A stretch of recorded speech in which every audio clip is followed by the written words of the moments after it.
In 1953, a woman named Edna Watkins in Harlan County, Kentucky, fed a family of 7 on less than $4 a week. She had flour, lard, and whatever she could grow in the side yard. Her youngest daughter said she never once heard her mother complain.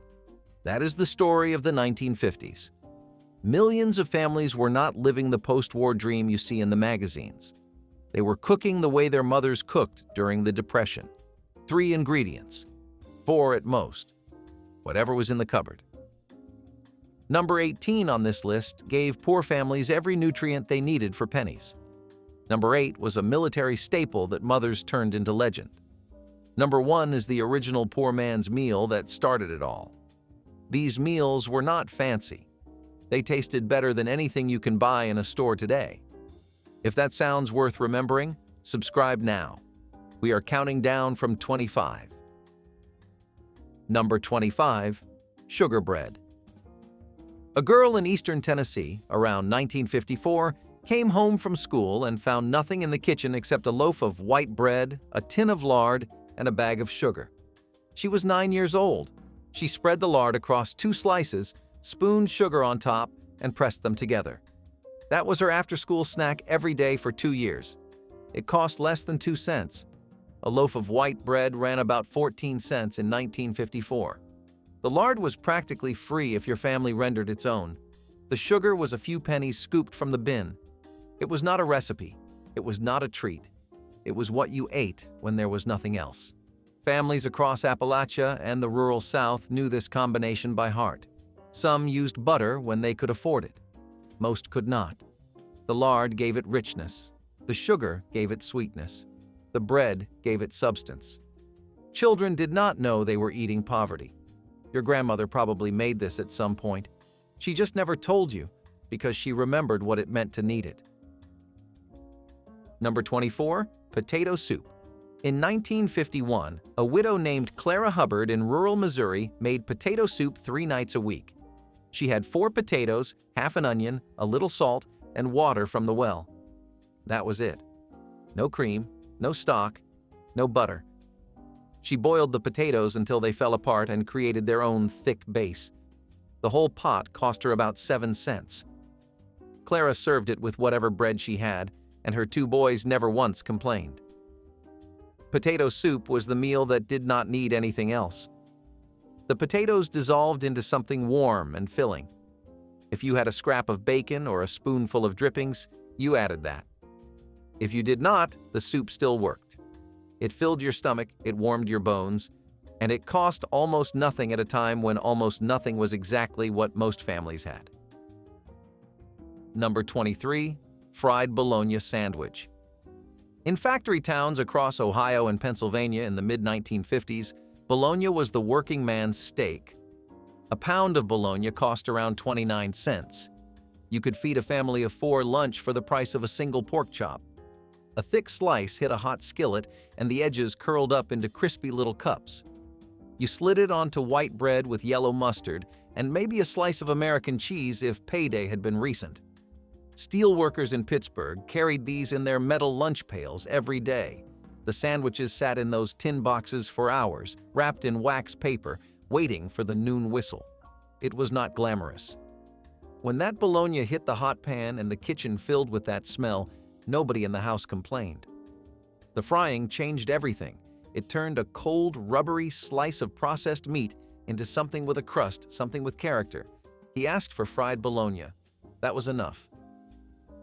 Number 22, cornmeal mush.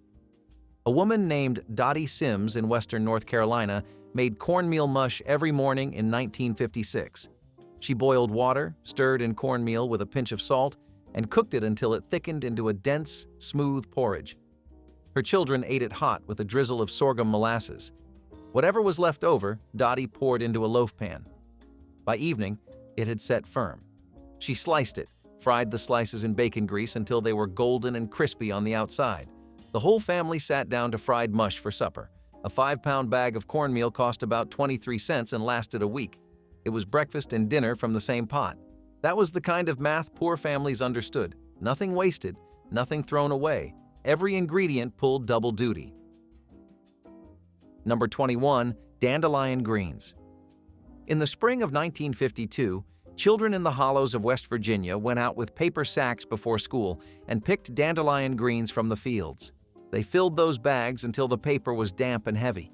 Their mothers washed the greens in cold water, wilted them in a skillet with bacon grease and a splash of vinegar, and served them alongside whatever else was on the table. The greens cost nothing, not a single cent.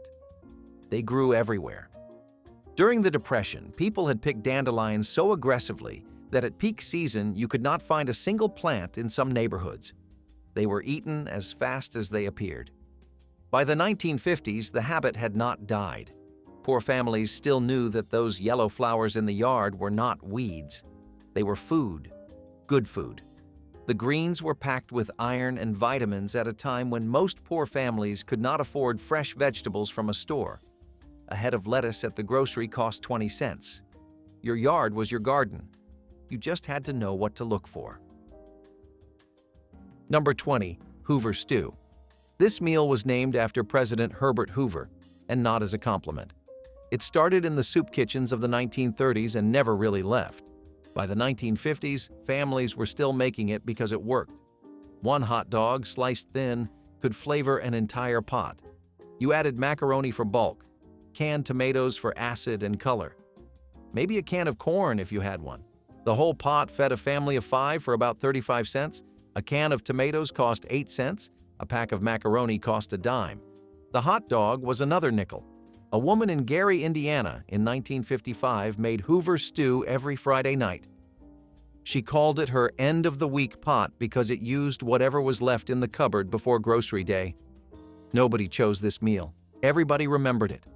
The noodles soaked up the tomato broth. It was ugly and it was honest. That mattered. Number 19. Milk toast. When someone was sick in 1950s America, this is what they got. You toasted a slice of bread, put it in a bowl, poured warm milk over it, and added a pinch of sugar or salt. Hospitals served it to patients who could not keep anything else down. Mothers made it for children with fevers. Old men with bad teeth ate it because they could not chew anything else. A bowl of milk toast cost about 4 cents. A quart of milk ran 20 cents in 1952, and one bowl only used a cupful. The toast soaked up the warm milk until it was soft enough for a baby to eat. It was soft enough for infants, gentle enough for the elderly, bland enough for the sick, filling enough for anyone who just needed something warm.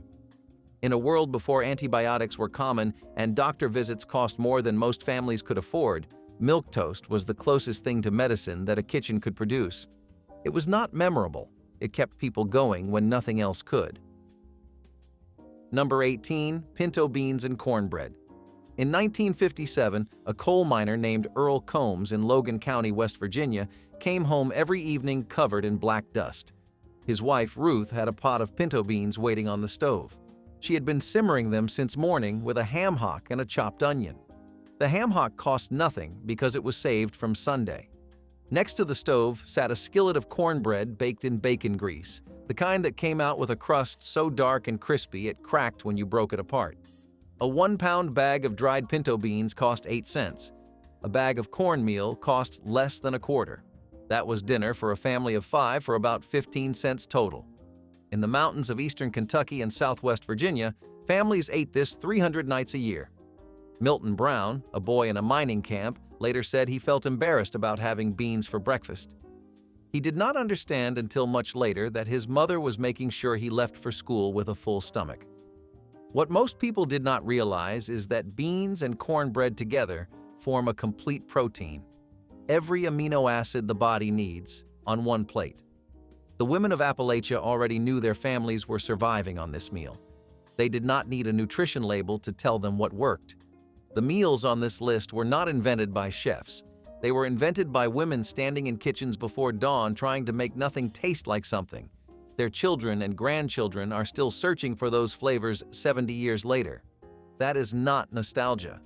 That is proof that the simplest ingredients, handled with care, can feed a family better than anything wrapped in plastic. Number 17. Egg noodles with butter. A bag of egg noodles cost 12 cents in 1954. You boiled them, drained them, and tossed them with whatever fat you had. Butter if you were lucky. margarine if you were not, bacon drippings if it had been a very long week. Some mothers cracked a raw egg into the hot noodles and stirred fast, letting the heat cook it into a thin, silky coating. Others sprinkled salt and pepper and called it done. Children in the Midwest ate this meal 2 and 3 times a week without complaint. It filled your stomach. It took 10 minutes. It tasted like home. That is not an exaggeration. 40 years later, those same children, now grown, still make buttered egg noodles when they are sick or tired or sad. Not because it is good, because it reminds them of something they cannot quite name. Number 16. Salmon patties. In 1958, a can of pink salmon cost about 39 cents at the grocery store in Tupelo, Mississippi. A woman named Dorothy Jean Phelps bought 1 can every Friday. She drained it, mixed it with a beaten egg and a handful of crushed saltine crackers, shaped the mixture into patties, and fried them in a cast-iron skillet. That one can made 4 patties, enough for her and her 3 children. With a side of white rice and a few slices of bread, that was Friday dinner. Done. Salmon patties showed up across the South and the Midwest every single week. They were the meal you made when you wanted your family to think they were eating something special, even when the budget said otherwise. The crust got golden and crisp. The inside stayed soft and warm. Either way, nobody left the table hungry. She said it was just what her mother taught her. Number 15. Tomato soup cake. In 1950, Campbell's printed a recipe on the back of their condensed tomato soup can that changed everything.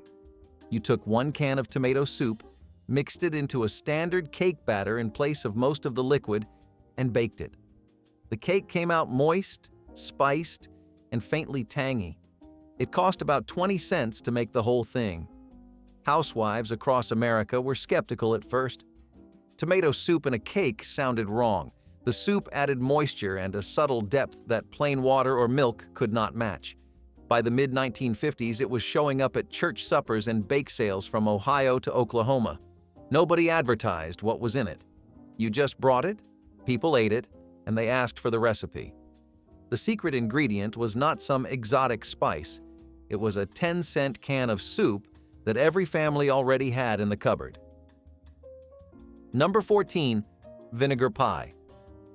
When a farm wife in rural Arkansas in 1952 did not have apples, lemons, or any fruit at all, she made vinegar pie. Flour, sugar, butter, a couple of eggs, and plain white vinegar. That was the entire filling. The vinegar mimicked the tartness of lemon or apple. The sugar balanced it out. The egg set it into something custard-like and smooth. 1 pie cost about 12 cents. A bottle of white vinegar ran a nickel and lasted for weeks. It sounds wrong. It sounds like something nobody would eat on purpose. The women who made it knew exactly what they were doing. They had learned it from their mothers, who had learned it during the Depression, when fruit was a luxury most families could not afford. In the Ozarks, vinegar pie was so common that some families did not even know apple pie existed until they moved to town. This was not a substitute. It was a tradition. It tasted better than it had any right to.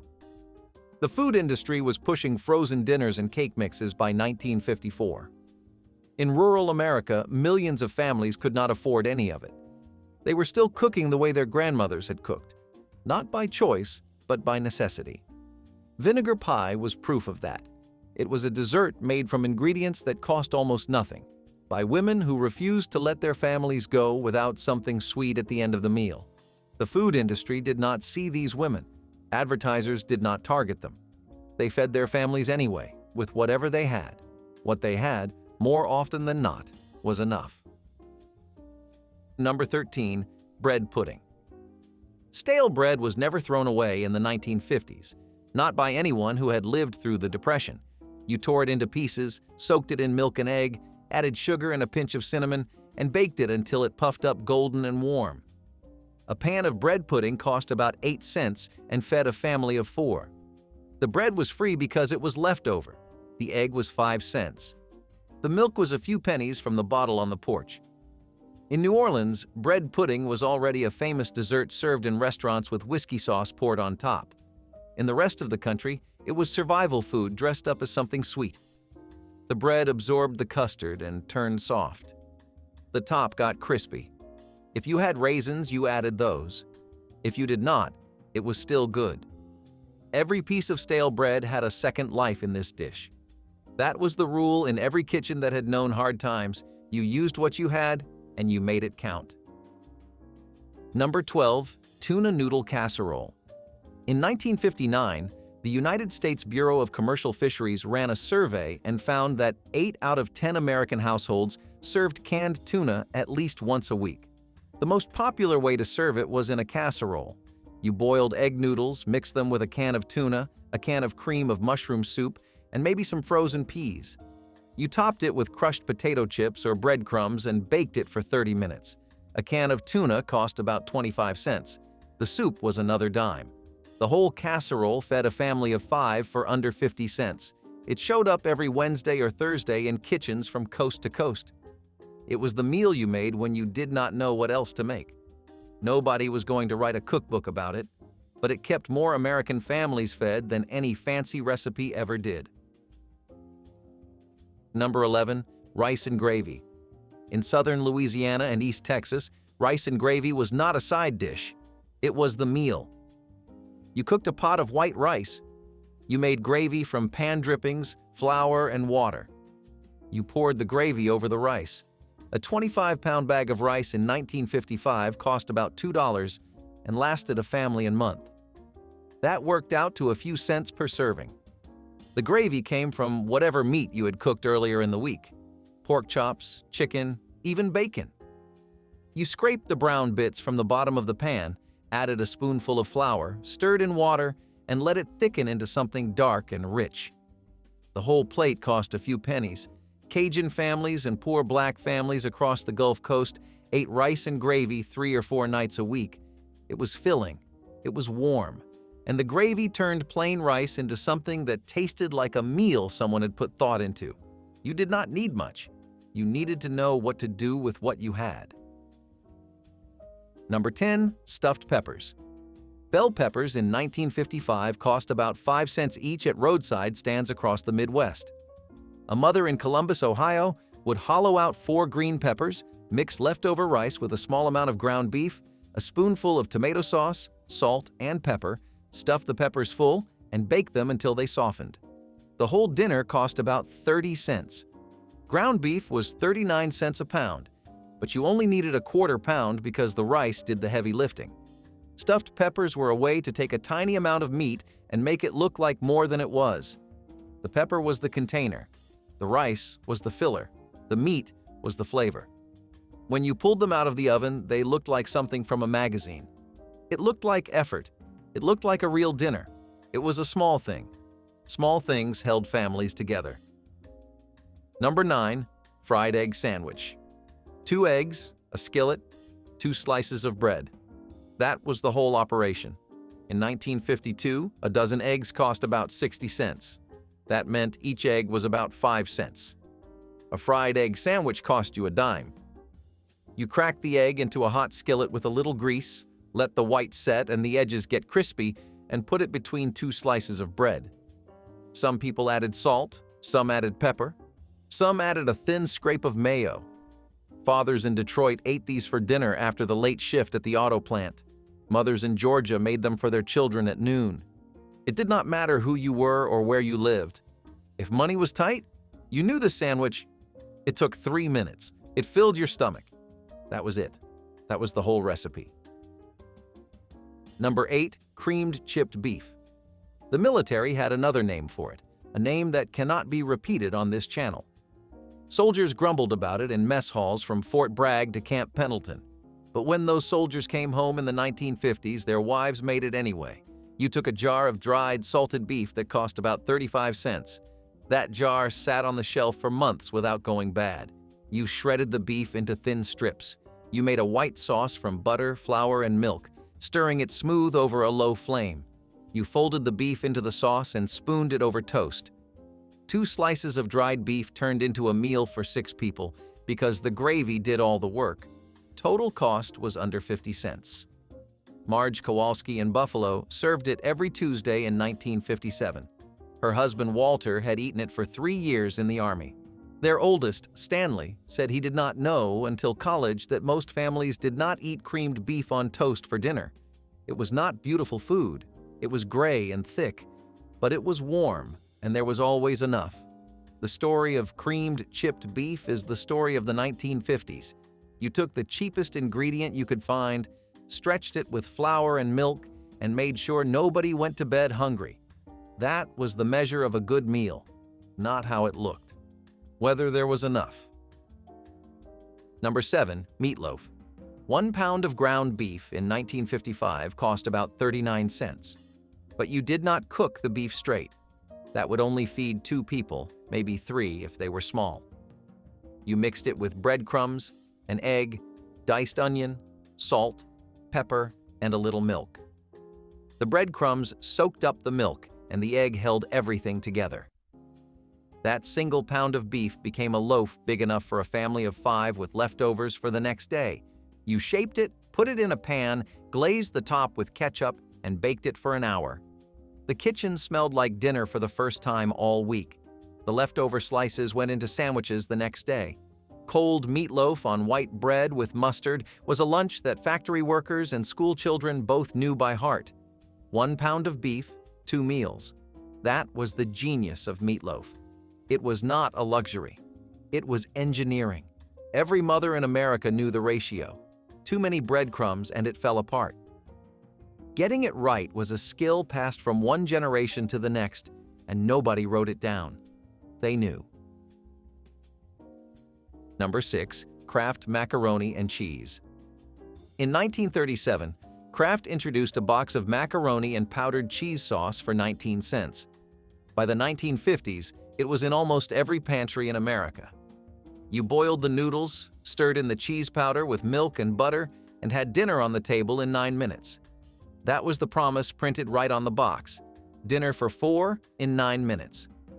During World War II, sales had exploded because 2 boxes required only 1 ration point. By the 1950s, the rationing was over, but the habit was not. Families kept buying it because it worked. Children ate it without complaint. It cost less than a quarter. And on nights when there was nothing else planned and no energy left to cook, that blue box was the answer. It was not homemade. It kept more families fed on more weeknights than almost any other single product in American history. That is not an exaggeration. Number 5. Mock apple pie.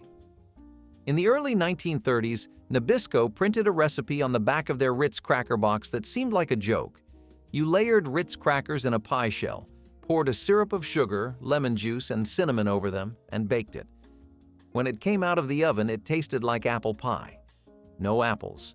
Not a single one. The crackers broke down in the heat and became something soft and layered. The cinnamon and lemon gave it that familiar tang. The spiced syrup did the rest. By the 1950s, this recipe was still being passed around at church potlucks and neighborhood gatherings across the country. A whole mock apple pie cost about 15 cents to make. A box of Ritz crackers ran about 25 cents, and you only needed a third of the box. Fresh apples, when you could get them, cost far more and were not available year-round in many parts of the country. A farm wife in Kansas in 1954 brought mock apple pie to a county fair and won a ribbon. The judges did not know there were no apples in it. She told them afterward, "That is the kind of recipe this was. It fooled everyone, every time." Number 4. Red beans and rice. Every Monday in New Orleans, women cooked red beans and rice. That was the tradition. Monday was wash day, and the beans could simmer all day on the back of the stove without attention while the laundry got done. A pound of dried red beans cost about 7 cents.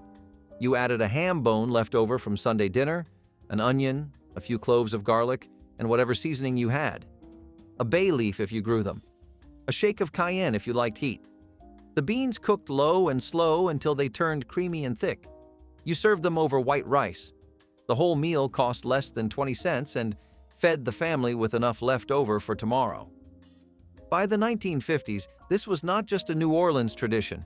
Poor families across the entire Gulf South were eating red beans and rice as their primary Monday dinner. That small variety kept things interesting. That mattered. Number 3. Chicken and dumplings. In 1953, a whole chicken cost about 43 cents a pound. But you did not need the good parts. You bought the cheapest bird you could find, often an old laying hen past her productive years. You simmered that tough bird in water for hours until the meat fell off the bone and the broth turned rich and golden. Then you made the dumplings, flour, a little shortening, salt, and just enough milk to make a dough. You dropped spoonfuls of that dough into the bubbling broth, covered the pot, and let the steam do the rest. The dumplings puffed up soft and tender. The broth thickened into something close to gravy. In the rural South, church ladies made chicken and dumplings for funerals, for potlucks, for any occasion where a crowd needed feeding and the budget was thin. It was the meal that said, "We do not have much, but you are welcome at our table anyway." Number 2. Wacky cake. No eggs, no butter, no milk. In the 1950s, those 3 ingredients were the most expensive items in baking. A dozen eggs cost 60 cents. A pound of butter cost over 70 cents. Wacky cake needed none of them. You mixed flour, sugar, cocoa powder, baking soda, salt, vegetable oil, vinegar, and water right in the baking pan. No mixing bowl, no extra dishes, no creaming butter and sugar for 10 minutes with a hand mixer. You made 3 little wells in the dry ingredients, poured the wet ingredients in, stirred it together, and slid the whole pan into the oven. You baked it and got a chocolate cake that was moist, rich, and dark. The whole thing cost about 10 cents. It had been invented during the Depression when eggs and butter were luxuries that most families saw once a week at best. By the 1950s, it was the cake that poor families made for birthdays. A child in rural Indiana in 1956 blew out candles on a Wacky cake and never knew it was any different from what wealthy children ate. The cake did not know it was made from poverty. It tasted like chocolate. It tasted like a birthday. Number 1. The poor man's meal. Potatoes, onions, and hot dogs. That is it. You diced the potatoes and fried them in a skillet with oil or bacon grease until they were golden. You sliced an onion and added it to the pan. You cut up a hot dog or 2 and threw them in. Salt and pepper. Done. This meal has no single inventor. It belongs to everyone who ever opened a nearly empty kitchen and made something anyway. Clara Canucciari, who grew up during the Depression in New York, made this dish famous decades later when her grandson filmed her cooking it. She was 93 years old. She remembered how her mother had made it in 1930. The recipe had not changed, because it did not need to. The potatoes gave it substance. The onion gave it sweetness. The hot dog gave it salt and fat. For less than 30 cents, you had a full skillet that could feed a family. That was the poor man's meal. It was not clever. It was the last line of defense between your family and an empty table. Every time. Make one of these this week. The fried egg sandwich, the buttered egg noodles, the potato soup. Make it the way your grandmother would have. Sit at the table, not the couch. Use a real plate. Eat it slowly. Because these meals were never about what was on the plate. They were about whether everyone had enough. They were about mothers who counted pennies all week so there would be something hot on the table every night. They were about fathers who never complained about eating the same thing 3 days in a row because they understood what it cost to make even that. Now, I am not a doctor or a dietitian. This is not medical advice. This is just a look at how American families used to eat when the budget said no and they found a way to say yes. Sloppy Joes were chaos in a bun. They were sweet, tangy, sticky, and somehow always managed to spill no matter how carefully you ate them. This was not just a school lunch special. It was dinner for anyone trying to make a pound of ground beef stretch to its limits. The sauce was ketchup, sugar, vinegar, and maybe a splash of Worcestershire if your family had that kind of spice rack. You browned the meat, dumped in the sauce, stirred it until it bubbled, then plopped it on the cheapest hamburger buns you could find. The kind that disintegrated under pressure. If you were feeling fancy, maybe you toasted the buns. If you were feeling realistic, you just got paper towels ready. Sloppy Joes made no effort to be elegant. They were messy, loud, and comforting. The kind of meal that made a mess of your face and your plate, but you ate every bite because it tasted like sugar and salt and home. You ate fast because it would soak through the bread if you waited, and you never complained because this was one of the good ones, one of the rare meals that actually felt like a treat. Apple sausage bread. Pudding married sweet and savory flavors in a way that perfectly captured the experimental spirit of the 1960s kitchen. Day-old bread cubes soaked up a custard of milk and eggs before being mixed with diced apples and small bits of sausage for richness. The dish baked until the top turned golden and the apples released their gentle perfume, filling the home with an inviting scent. By using stale bread and modest amounts of meat, thrifty cooks created a dinner that felt both indulgent and practical. The sweetness of the fruit balanced the smoky sausage, while the custard kept every bite moist. Families often served it with a simple green salad for contrast or a drizzle of maple syrup when they wanted extra sweetness. This recipe highlighted the era's willingness to blend unexpected flavors while keeping costs low. Leftovers reheated beautifully for breakfast the next day, making it a true two-meal wonder that reflected the frugal yet inventive cooking style of mid-century American households. Cucumber vinegar salad was a refreshing Depression-era side dish that added brightness to otherwise plain meals.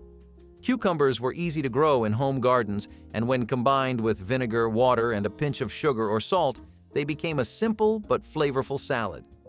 Thinly sliced and chilled if possible, the cucumbers soaked up the tangy brine and provided crunch. For families living on beans, bread, and potatoes, this salad was a welcome change in texture and taste. It required almost no cooking, which was another benefit when fuel and time were scarce. Often served in large bowls at supper, it gave the sense of a fresh vegetable dish without requiring expensive ingredients. Sometimes onions or dill were added, but the core recipe was basic and thrifty. For many households, cucumber vinegar salad was a reminder that gardening and resourcefulness could provide something close to luxury in the hardest times. Spoonfuls. Dried saltfish was a poor man's meat, cheap, salty, and ready to last through any storm. Before refrigeration, this was how families near the coasts stayed fed all winter. Fishermen would pack the catch in layers of salt until the flesh turned firm and dry, locking in the flavor. Once you had it, all you needed was water and patience to bring it back to life. Rehydrated, fried, or stewed, it carried the taste of the sea and the grit of survival. Poor households found ways to stretch even a small piece into a full pot of chowder or beans. The smell might have been strong, but so was the satisfaction. Salt fish connected entire communities, from the docks of New England to the rural South, where people learned to turn scarcity into tradition. It was proof that with enough salt, skill, and determination, nothing had to go to waste. Homemade crackers were one of the simplest yet most practical foods people baked during the Depression. With store-bought crackers and snacks out of the question, families turned to flour, water, and a pinch of salt or lard to make thin crisps.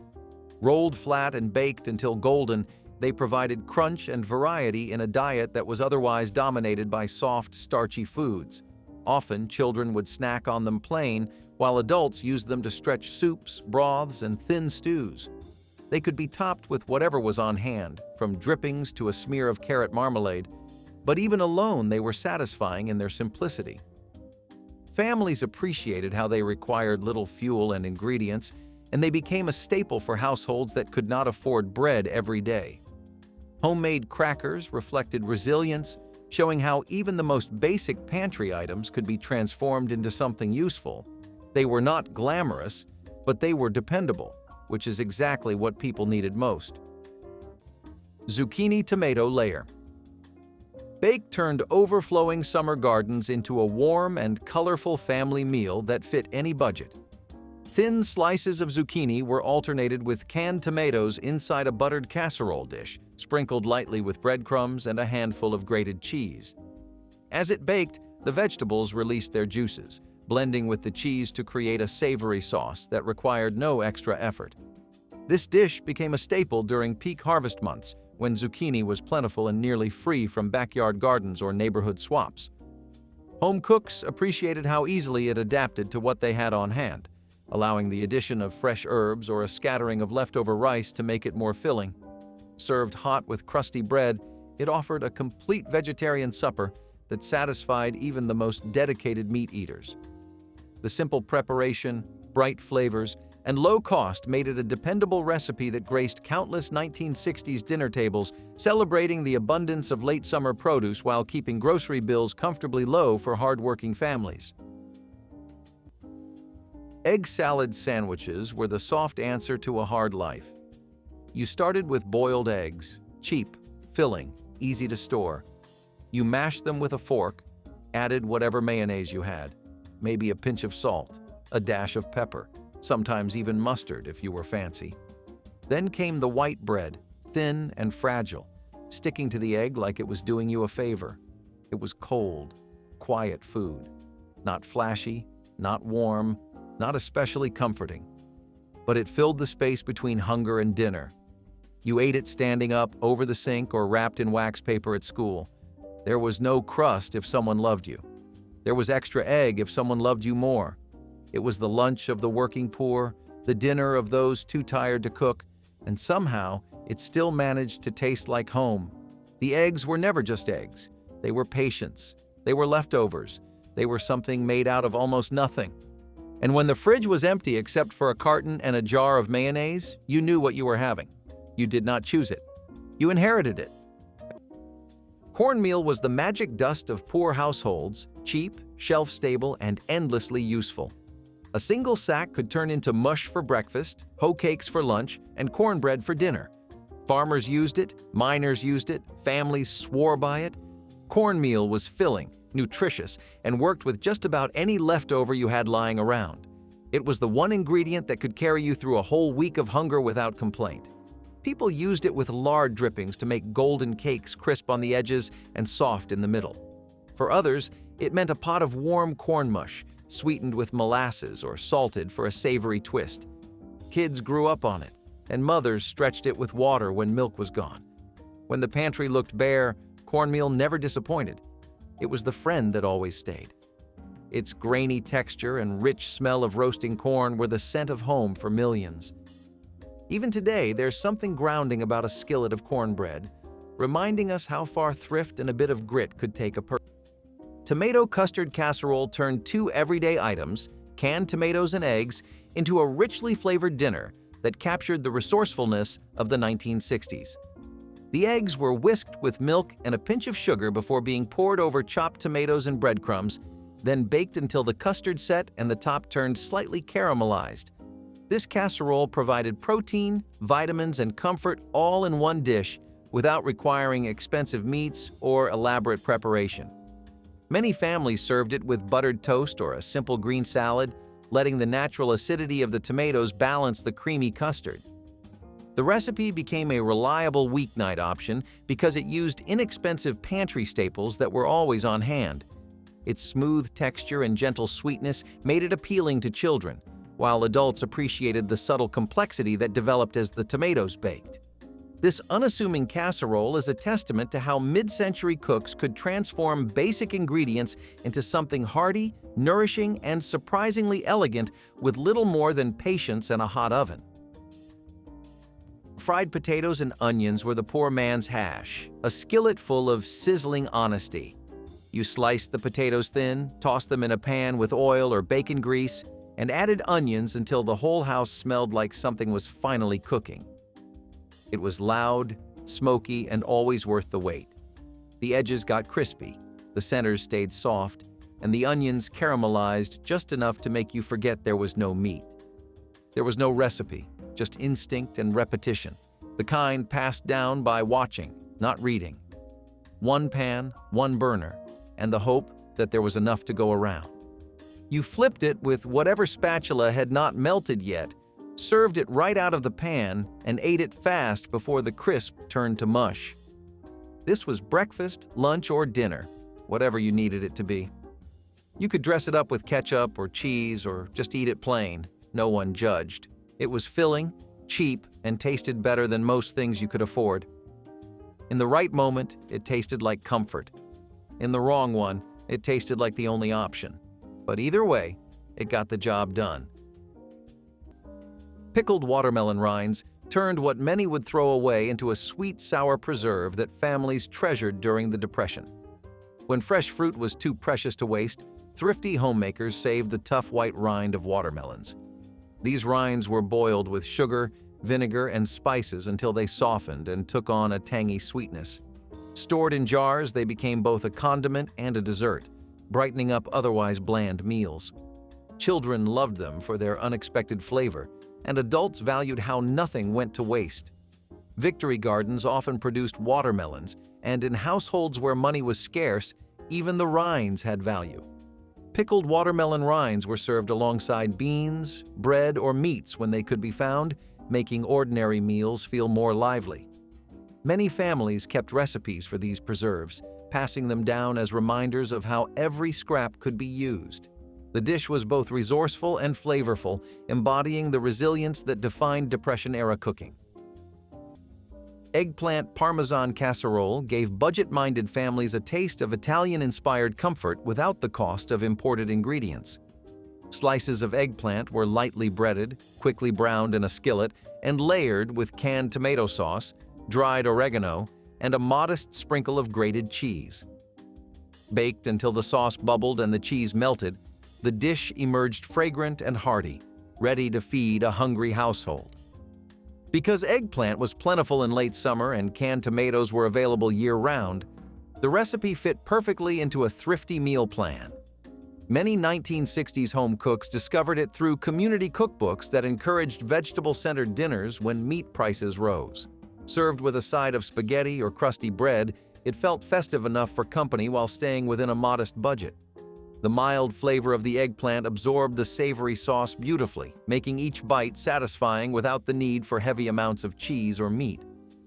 Eggplant Parmesan casserole quickly became a reliable favorite for families eager to stretch their food dollars while still offering something warm and flavorful.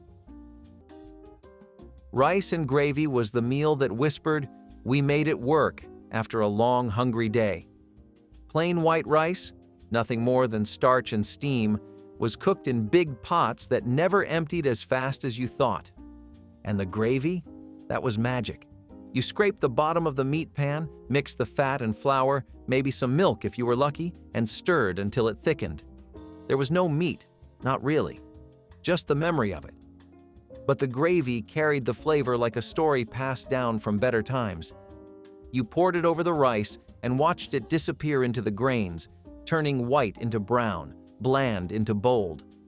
It was hot, heavy, and exactly what you needed. Sometimes there was no salt, sometimes no butter, but always the same bowl, the same spoon, the same quiet hope that tomorrow's meal would be more. Rice and gravy was not flashy, it was not celebrated, but it showed up and it stayed. Evaporated and powdered milk were the quiet heroes of the poor man's pantry, the kind that didn't look like much but made all the difference. When fresh milk was too expensive or too far to fetch, these tins stepped in. Powdered milk mixed with water could be used for baking, breakfast, and even feeding babies when nothing else was around. Evaporated milk had that thick, sweet flavor that made coffee richer and pies creamier. It was comfort in a can. People learned to trust it because it never spoiled and could sit on a shelf for months. During lean winters, that security meant everything. You'd see families mix a little milk powder with oats, stretch it into gravy, or stir it into mashed potatoes. It might not have been the farm fresh kind, but it carried the same warmth. For many, those tins meant nourishment and dignity in a time when both were scarce. Meatloaf was a handshake between hard times and good intentions. It was not steak, it was not even roast. It was ground beef stretched with breadcrumbs, onions, and eggs, molded into a loaf like it wanted to be something more. You baked it in a pan until the edges browned, and if you had ketchup, you glazed the top until it caramelized into a sweet, sticky crust. Meatloaf was a family meal, a leftover meal, a please God let this last 3 days kind of meal. It sat in the center of the table like it was proud to be made out of scraps. And maybe it was. It held together, even when everything else felt like it was falling apart. Slice by slice, you ate it with mashed potatoes or just plain white bread, soaking up every bit of flavor. It was dense, it was heavy, and it was honest. Because Meatloaf never pretended to be more than what it was, a way to make something out of not enough. Hominy and bacon casserole offered hearty satisfaction with minimal ingredients, highlighting how resourcefulness defined many mid-century meals. Creamy canned hominy provided a naturally sweet base that absorbed the smoky flavor of crisp bacon bits sprinkled throughout. A light sauce of milk and butter bound everything together before baking, creating a dish with comforting richness despite its simplicity.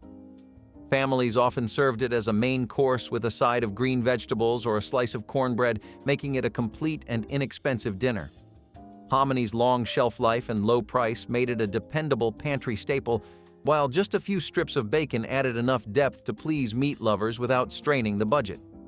The casserole reheated beautifully, so leftovers were welcomed for quick lunches the next day. Its combination of smooth texture and smoky taste made it popular at potlucks and church gatherings where thrifty recipes were always appreciated. Hominy and bacon casserole remains a testament to how modest ingredients can deliver true comfort and memorable flavor when prepared with care and creativity. Rutabaga hash was a clever dish that made the most of rutabagas, which were cheaper and more plentiful than potatoes during the Depression. Families would chop the firm root into small cubes, frying it with onions and whatever fat they could find. The rutabaga softened and browned, giving a texture and taste that mimicked potatoes closely enough to satisfy hungry families. Sometimes scraps of bacon or ham were added for flavor, but more often it was just the vegetables alone. The hash was hearty, filling, and adaptable, often appearing at both breakfast and dinner tables. Since rutabagas grew well in harsh conditions, they were dependable crops when potatoes ran short. Many children grew up not realizing their parents had been serving them substitutes, because the crispy fried cubes tasted so much like the real thing. Rutabaga hash showed how families made necessity feel normal, turning cheap vegetables into meals that could carry them through some of the hardest years in memory. Fried bologna sandwiches were the poor kid's steak. You slapped that bologna in a hot pan until it curled like a rose petal, then threw it on white bread with a smear of mustard. If you were lucky, a slice of cheese made an appearance. If not, the bologna had to carry all the weight. It sizzled, popped, and released that smell, salty, greasy, unmistakable. There was always that little charred ring around the edge, a perfect halo of survival. This was not deli meat. This was the cheapest pack in the fridge. It came in a big plastic tube, sealed with a twist tie or worse, and you knew it was going to last all week. You did not toast the bread. You barely buttered the pan.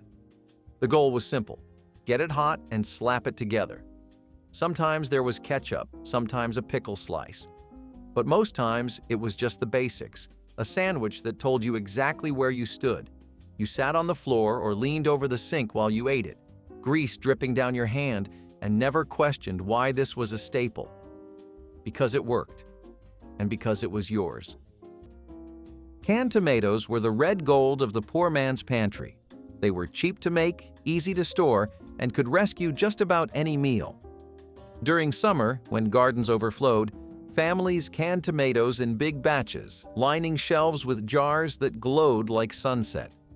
By winter, those jars became survival itself. Soups, stews, gravies, even casseroles, all started with a jar of tomatoes. Their tangy sweetness made even the plainest food feel alive. A spoonful of tomato could stretch a small bit of meat across a whole family's dinner. It added color, warmth, and flavor to gray days and gray plates. More than anything, canned tomatoes symbolized preparation, doing the hard work now so you could eat later. Every pop of a jar lid was a victory, proof that someone had planned ahead. Oats and rolled grains were the quiet champions of frugality. A tin of oats might not look like much, but it could feed a family for days. Porridge for breakfast, oat bread for supper, or even oats used to thicken a stew, it all came from the same humble tin.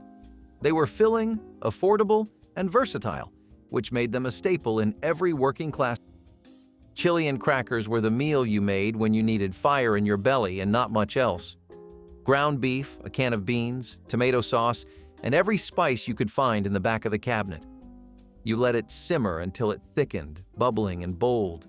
The kind of dish that fogged up the windows and warmed up the room. You served it with saltine crackers, always saltines, stacked on the side or crumbled right in. Sometimes there was shredded cheese, sometimes a dollop of sour cream. But usually, it was just the basics. And that was fine, because chili did not need help. It had enough heat, enough bite, enough heart. You ate it with a spoon too big for the bowl and left the table feeling like you had won something. Maybe you had. Parsley noodle pudding brought a delicate herbal note to the classic baked noodle dish, turning inexpensive staples into a fragrant supper centerpiece. Wide egg noodles were cooked until just tender, then mixed with milk, eggs, a little butter, and a generous handful of freshly chopped parsley before baking to a golden finish. The custard base held everything together while the parsley added color and a bright, garden-fresh taste that lifted the entire dish. This pudding was equally welcome as a vegetarian main course or as a side alongside roasted vegetables. Because the ingredients were inexpensive and easy to keep on hand, it fit perfectly into the thrifty mindset of 1960s households. Home cooks appreciated how it could be assembled in advance and baked just before serving, freeing time for family or guests. Children enjoyed the mild flavor and silky texture, while adults admired its simple elegance. Parsley noodle pudding remains a quiet reminder that with a little imagination, even the most modest pantry can produce a meal worth remembering. Hot dogs and baked beans were the dinner of choice when you had 5 mouths and $1. This was not about taste. This was about calories. You dumped a can of beans into a pot, sliced up some hot dogs, and let the whole thing simmer until it bubbled like lava in a cartoon. The beans were sweet, sticky, and filled with brown sugar or molasses, depending on the brand or the sale. The hot dogs were sometimes boiled first, but usually not. They were cut into coins and stirred in like meat confetti. You served it with white bread, not because it matched, but because it was there. No plates necessary, just bowls and spoons and the quiet acceptance that this was dinner, again. For some kids, this meal was a treat. For others, it was a warning sign. You knew what kind of week it was by how often it showed up. Still, it filled you up, and that mattered. The salt hit your tongue and stayed there. Even now, you probably remember that smell. Sweet, smoky beans and sizzling hot dogs coming from a chipped pot on a rusty stove. Fried pinto beans were the real muscle behind every hard-time meal. They were humble, sure, but they were also one of the most important foods ever stocked in American pantries. Poor men relied on them because they were cheap, filling, and versatile enough to become anything, from stews to soups to spreads. You could buy a big sack of dried beans for a few cents, soak them overnight, and stretch one pot into several days' worth of dinners. When meat disappeared from the table, beans stepped up. Mothers would season them with salt pork or just a spoonful of lard, maybe toss in an onion if they had one. The result was hearty and comforting, proof that flavor could be coaxed out of almost nothing. Beans didn't just feed stomachs, they fed communities. Churches, farms, and neighbors shared sacks during bad winters, knowing that beans meant everyone would eat. The smell of a bean pot simmering on the stove was a signal of warmth, of life continuing even when money was tight. They were the kind of food that asked for patience but gave back comfort in return, a true testament to the art of surviving with grace. Mock fish cakes were a thrifty invention for families who longed for seafood but could not afford it during the Depression. Instead of fish, mashed beans or leftover potatoes were seasoned with onions and herbs, then shaped into patties and fried. When browned in a pan, they resembled fish cakes in both texture and appearance, providing the illusion of a more expensive meal. Families often relied on beans because they were cheap, nutritious, and available through relief programs, making them the perfect base for this dish. Some households even added breadcrumbs or stale crackers to stretch the mixture further.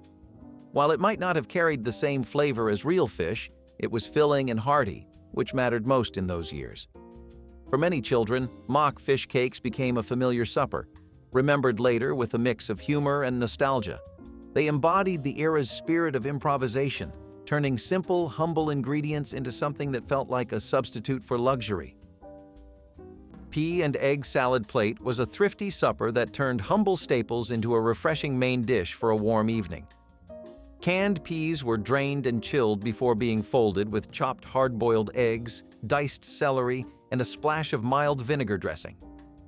A pinch of dry mustard or a spoon of mayonnaise added just enough richness to bind everything together while still keeping the cost low.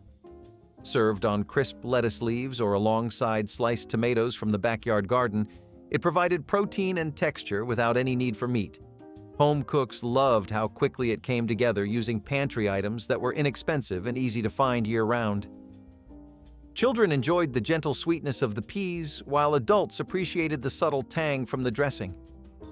This simple combination was light enough for summertime, but filling enough to carry a family through a busy evening, reflecting the practical yet creative spirit of mid-century kitchens, where canned vegetables and eggs formed the backbone of many dependable weeknight meals. Flour barrels were the throne of every kitchen, the one thing no home could function without. A big barrel of flour in the corner meant security. It meant bread, dumplings, biscuits, and gravies for days. Poor men guarded their flour like treasure because one scoop could mean breakfast for the family. When you opened the lid and saw a fine white cloud rise, it felt like hope itself. Housewives made biscuits on wooden boards, cutting circles with cups when they had no proper tools. Dumplings floated in broth like little clouds, thickening soups that could stretch another night. Flour was also the base for gravy, that golden miracle that turned scraps into feasts. The smell of hot flour and fat cooking together was as close as you got to luxury on a poor man's plate.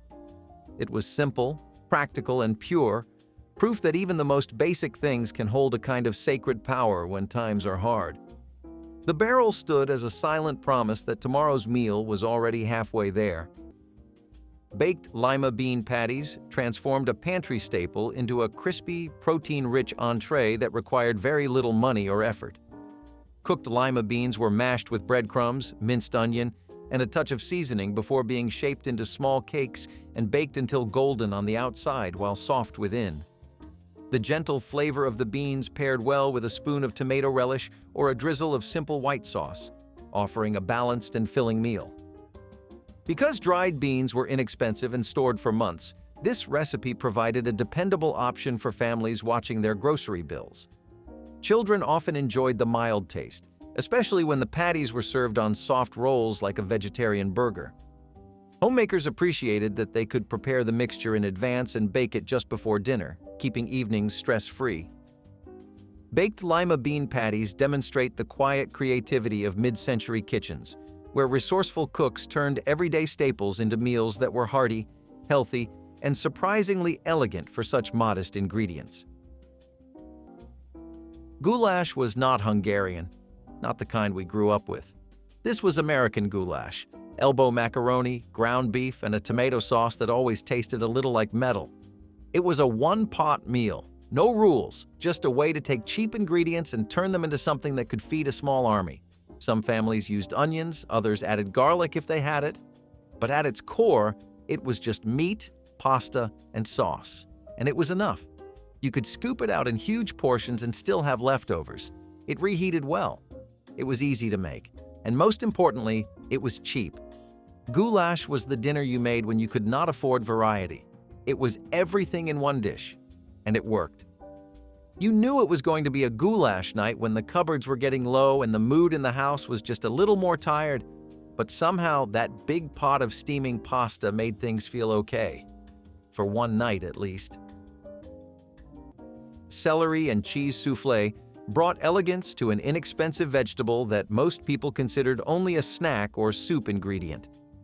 Finely chopped celery was sautéed with a bit of butter and folded into a fluffy base of beaten eggs and grated cheese before being baked until the top rose and browned.